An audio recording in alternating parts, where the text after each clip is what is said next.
It makes perfect sense. And there are right ways and wrong ways to do effective massage, aren't there? Oh, yeah.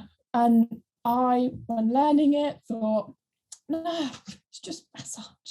Can't go wrong. Oh, no, you can. Because I'll tell you now, if anyone's ever had a sports massage and they press that one point, oh my God, is the most painful thing. You know, my chiropractor, she presses points in my shoulders, I feel it in my eyebrows.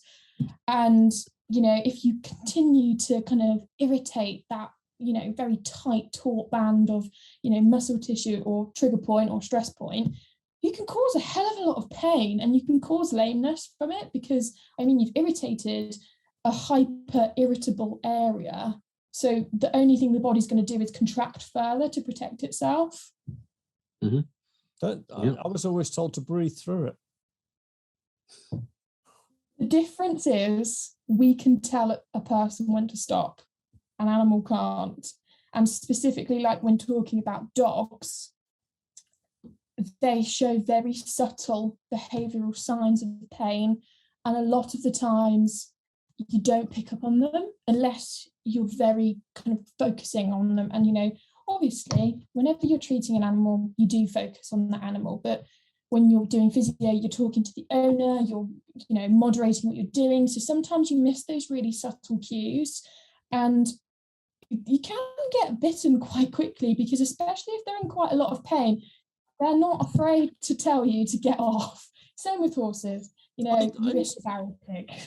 I used to have a dog like that, and he bless him, it was a strange series of signals. He'd sort of go very wide-eyed. Yeah. And then his ears would go flat and he'd yawn. And then he'd start licking, and then he'd bite you. Yeah.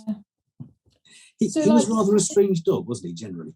Yeah, he was actually. He got serious neurological problems and he couldn't walk properly. And he had many problems. He had many problems. Bless him. Poor old Bongi. But like there was a crescendo and he was giving you those signals until he felt the only way to tell people was to bite.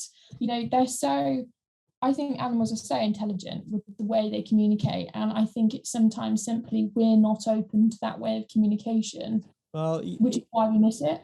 Yeah, he always said he gave me warning. The problem was that whole sequence would take about a quarter of a second.